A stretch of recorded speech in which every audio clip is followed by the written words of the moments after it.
Yoseo, hello, all my beautiful people. How are you doing tonight? Welcome to the alternate point of view. My name is Tracy Lee, and you are tuning in to another part to Murder at Joliet Place. And this story is about Samantha Woll, who lost her life on October 21st, 2023, in the wee hours of the morning, sometime between 1:02 a.m. and 6:20 a.m. when she was found outside of her apartment, uh, bloody and passed away. The time frame is so broad because that is the time frame that we're looking at, as opposed to when was her last outgoing text message. Was at 1:02. However, she did attempt to use her phone, or someone attempted to touch her phone, unlock her phone at 1:29 a.m. So it could be between that time and 6:20 a.m. when she was found by a neighbor. However, the prosecution has it narrowed down to 4:20 a.m. and 4:23 due to someone that they have seen in the area on camera where their cell phone matches several towers in the area. And that is the person on trial right now. His name is Michael Jackson Bolanos.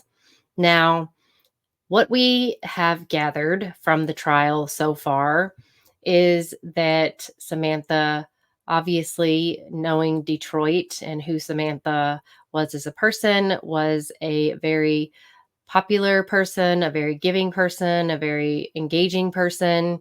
And by all everyone has said, she was a wonderful person. Everyone loved her. And she was a huge figure in the community. So therefore, she had no enemies.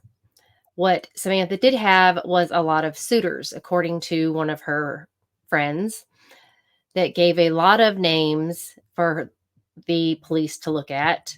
And due to her being such a high profile person in the community, there were several agencies involved in the search for her killer. And that was not just Detroit, it was also the state police, it was the FBI. There were several agencies involved in looking for in who killed Samantha. Now, after watching, we are now into the defense side of the case, and Michael Jackson Bolanos is actually testifying. I guess if you had your life on the line, you would want to testify in your own defense as well. But someone said something today in one of the other chats where the trial is being shown in Detroit, and they mentioned something that actually made sense. And that was that Samantha was left to die. So that struck a chord with me today, and it made me think, Samantha was not dead when the person who attacked her attacked her.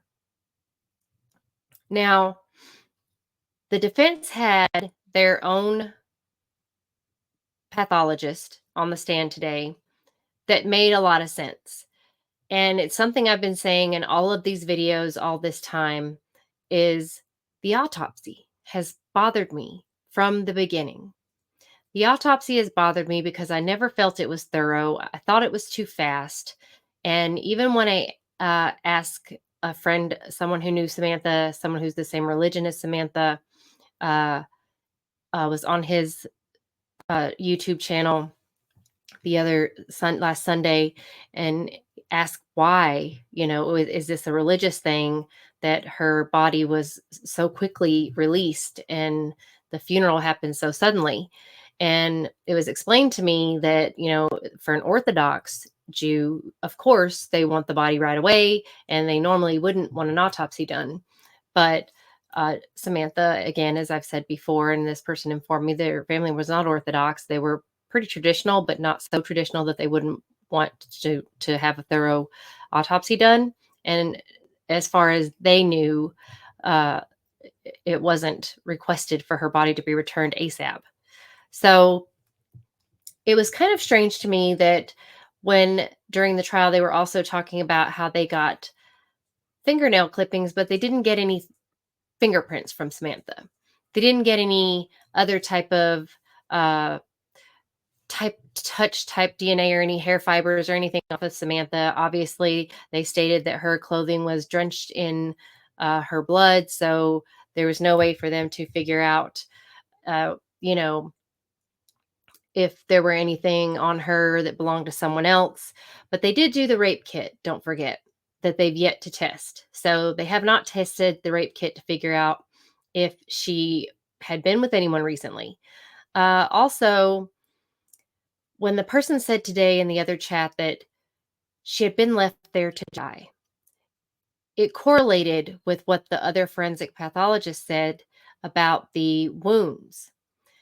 When he reiterated the same thing that the medical examiner said, that none of these wounds were where they had hit any major arteries. The wounds, possibly Samantha would have survived from. She did survive long enough to even get it herself out of her townhouse. So she and her lungs were clear. So her lungs were not filled with blood. But again, the forensic pathologist said the autopsy was not complete.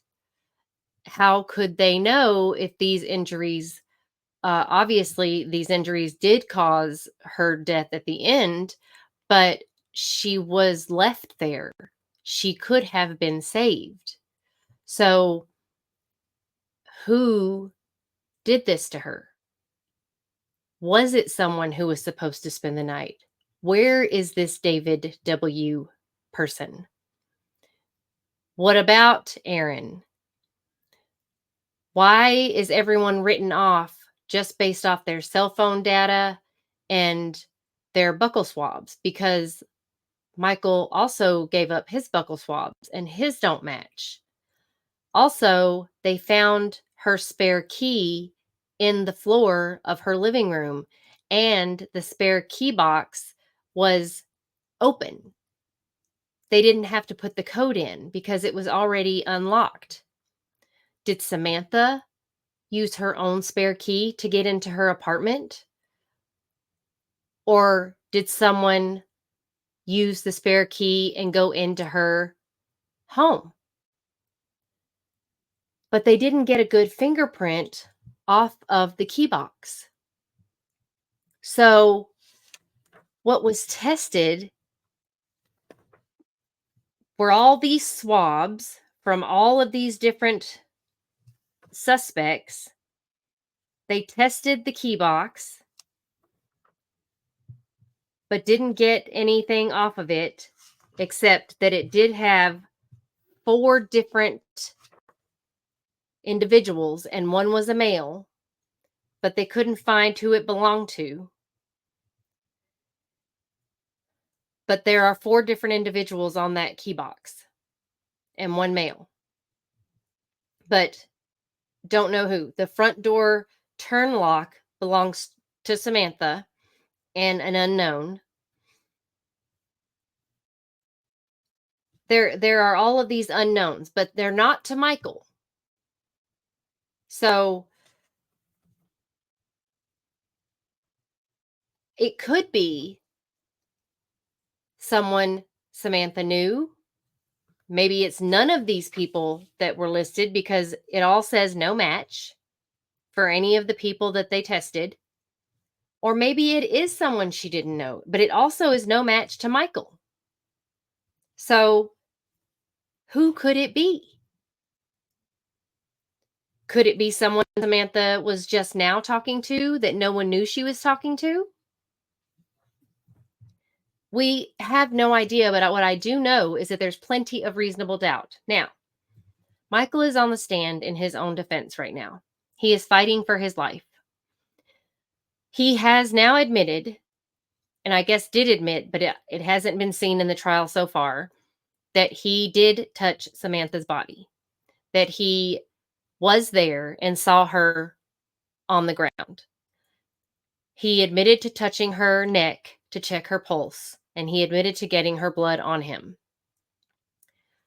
I honestly do not know if this is true or if this is something that he said at some point in time to them in his interrogation, and he is just going with this because he wanted to get out of there. He wanted to go home. He wanted to end it. And now he's saying it because the blood is on his jacket.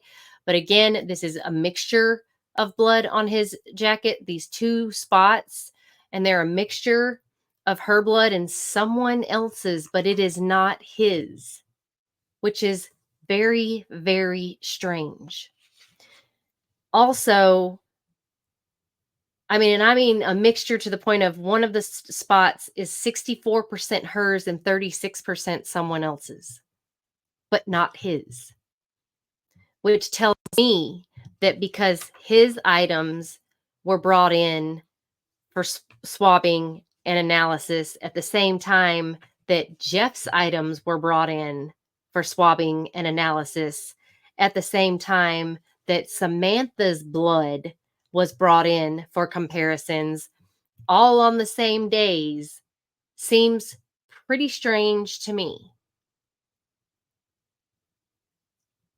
That seems very odd that you would have all of these different objects brought in for testing that belong to different people in the case, all brought in and tested by the same technician on the same date.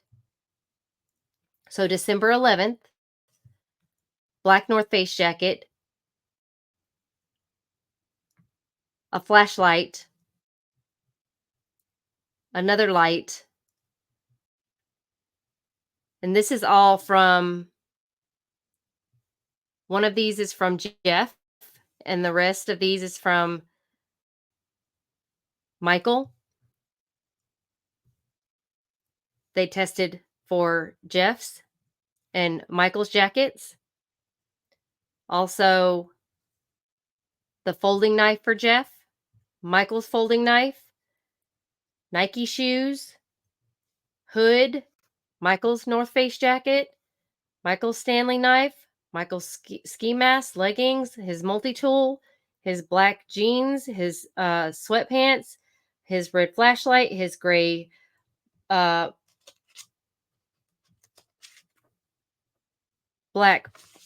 pants. All of this were all tested at the same time, Michael's and Jeff's together. And supposedly they all tested negative other than the couple of spots that they found on Michael's jacket.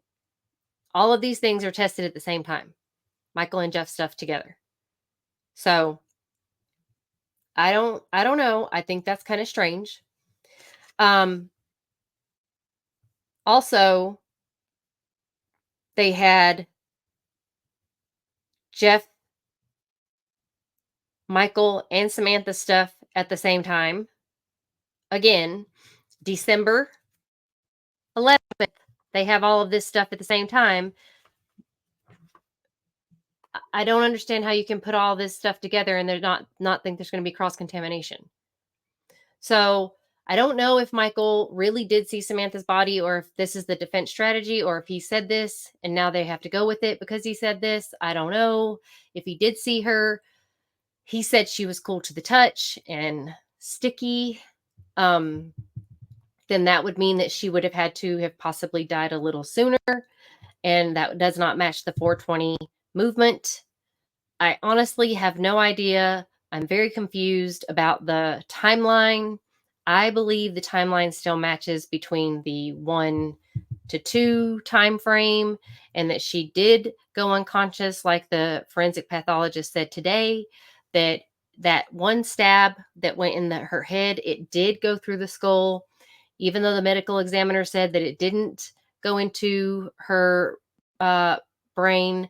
The forensic pathologist said that it must have at least broke the cranium because she had to be unconscious for some time. But he said again that autopsy was not complete. He basically said that they didn't do the job fully. And I mean, it's Detroit. Detroit is used to having a lot of murders, but 2023, they actually had less than normal. But Detroit's used to working at the pace that they're used to working at, right? Of having a lot of murders. So they're just shoving these autopsies through. So I don't know. All I know is that the person who said that Samantha was left for dead, she was left for dead. I believe Samantha could have survived this attack if the person who didn't want her to suffer the way they did wouldn't have done what they did to her. The forensic pathologist today said that he would not opine the psychological mind of the person who did this, but these wounds were meant to basically be intimate. These were meant to hurt her. Someone wanted to hurt her. And this isn't oh, I'm surprised you're here. I just wanted to steal your money. That's not how it happened. So I know Michael is fighting for his life. I know Samantha fought for her life. Uh, I don't find it. Uh, I do find it. I do find it strange that there wasn't any alcohol found in her body, considering she came from a wedding. They found GHB, small amounts, but still no alcohol, which would also speed up the bleeding process if she did have alcohol in her system. But I think that is feasible that she was unconscious for a while in the hallway. And then she did find a way to get up and get out. And that was unfortunately as far as she got. So I believe that she could have made it. Um, and I think that the timing doesn't match. It doesn't match for me. It's not adding up for me for Michael to have killed her at 420. It's not adding up for me for Michael to have touched her at 420 either, because she would have had a chance to me. Because honestly, her motion sensor went off at 420, which tells me that's when she was going out the door to get help. Um, that means if Michael touched her and said she wasn't alive, in essence, he could have actually helped her. She would have still been alive. She wouldn't have been gone. I don't believe, but I'm just speculating. Um,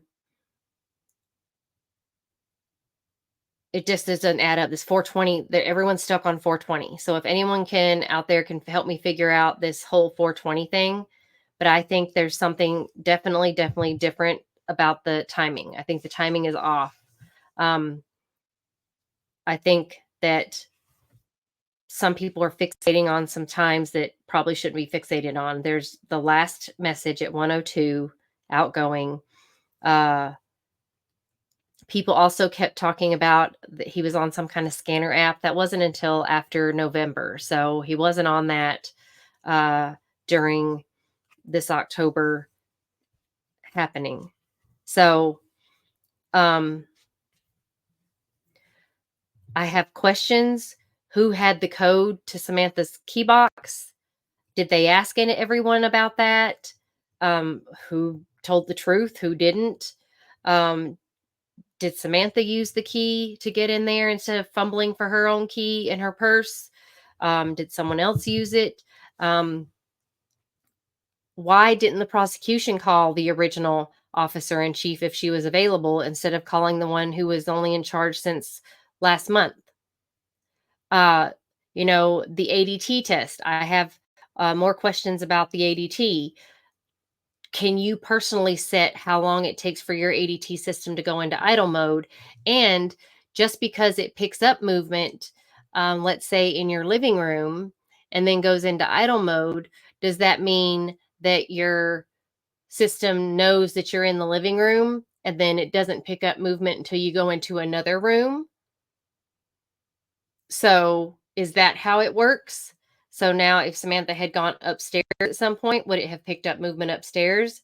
And then if she'd come back down into the living room, would it have picked up movement in the living room? I mean, how does these movement things work is that no one's asked that. I have a lot more questions about how this system works, how she had it set up to work. Because I don't think this system is being very trustworthy and is adding up to what was going on in Samantha's house. So I think we're depending too much on an alarm system that wasn't used properly in the first place. And we're putting a time on something that we don't know is accurate, considering even the medical examiner has not given an actual time of death. So there's too many conflicting times of death. Last text message going out is at 1:02. Also, last time she possibly touched her phone was at 1:29. Someone's running away from her house at 1:24. ADT movement at 4:20. Idle at 4:23, 4:22. I mean, it's just too much going, too many time things that you can throw in there, and you can fit this to happen at any of those times if you want to.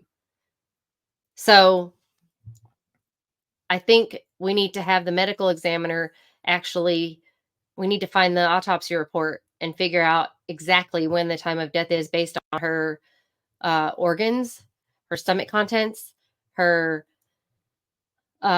rigor, the lividity. All of those things need to be answered in order to get a real, actual, more accurate time of death, because that can tell us and give us a closer time of attack, and that can narrow down better the suspects. And if Michael's still on the list, he's still on the list. But should we be having a trial right now? I do not believe so.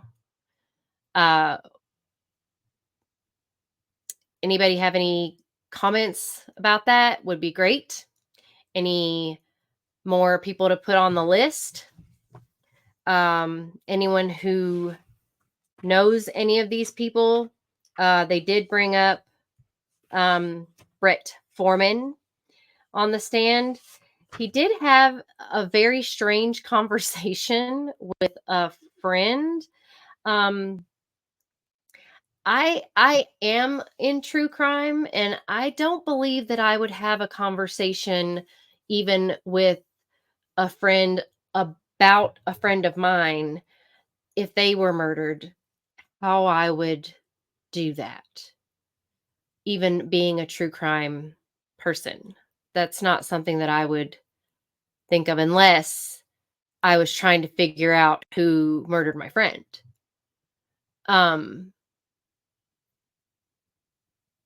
If that was how the conversation was had, but it doesn't seem like that's how the conversation was had. Just based off the friend that came up and testified and said she was terrified, but also made it seem like it was just a no big deal conversation, but then said she was terrified. So I find that to be a very odd conversation to have. Do I think Brett Foreman did it? I don't think so. Do I think Brett Foreman's a weird dude? Probably. But I think we have some other suspects to dig into. And I can't wait to get more information on each and every one of these guys, because there's a lot to get to know about every one of them. So the next episode, I believe we're going to break down some more about these guys. The trial is still going on. Michael is still fighting for his life. He is on the stand right now. It is the defense's last Hail Mary. The trial will continue on Monday. But we are still going to be dissecting as much as we can about Samantha Woll and what happened on October 21st, 2023. How is it that the Detroit Police Department was able to solve this case so quickly? And why is it that the community of Detroit and the synagogue and everyone is just ready for this trial to be over and done with? And why does it seem like at every turn that the defense seems to be getting a roadblock put in front every chance that they seem to get. It seems just odd to me that uh, there's just things being put in the way. The prosecution seems to be able to have things put in. Eh, just the craziness that's happening in this trial is that it's all Michael, and there's no other possible anything, and they don't have any evidence other than those couple of droplets of blood, yes, on Michael's clothing, but again, they don't have any physical evidence to put him there. They have no motive. They have no means. They have none of that. No murder weapon. No nothing. What they have is an unlucky guy who was walking the streets of Detroit on a night that Samantha was murdered, and it is very inconvenient. So we will keep digging and keep trying to find out as much as we can. But I want everyone to think about the wounds on Samantha. Think about uh I am going to try to put together this diagram, but I want people to think about, if you're not hit in any major arteries, and please, I am like asking for any uh doctors, um medical people out there. uh I have seen people who have survived much worse trauma uh, on Dateline in 48 hours and things like that, where people survive stories, where people have been through much more trauma and survived. So how is it? The question was asked by Brian Brown to the medical examiner, how long could she have survived? And the medical examiner flat out said, I deal with dead people. I don't deal with live people. So I would say it was fast, but it could be possible that she could have lived longer. And then the forensic pathologist, they said she was unconscious for a while. So I do believe that is the case. I believe she was unconscious. I believe she didn't know what hit her. She was incapacitated and knocked out. And when she came to, she realized she was severely injured and crawled out her front door for help. And that was as far as she got, was the sidewalk. So who left her there? Who did that to her, and who left her there? So if anyone has any, I know there's somebody in Detroit who has some type of something. There's someone, because this case did not hit national headlines, and the president wasn't keeping an eye on it for it to go radio silent like it is right now. And there's only maybe 1,000 people looking at this. Okay. So someone else has to be talking about it. So everyone put your tinfoil hats on if you have to. But again, I'm going to say this. This is all about money. It's all about politics. It's all about something going on in Detroit, Rock City. I don't care what you tell me. There's something going on that speaks green, and it's not speaking to help put the right person up for this charge.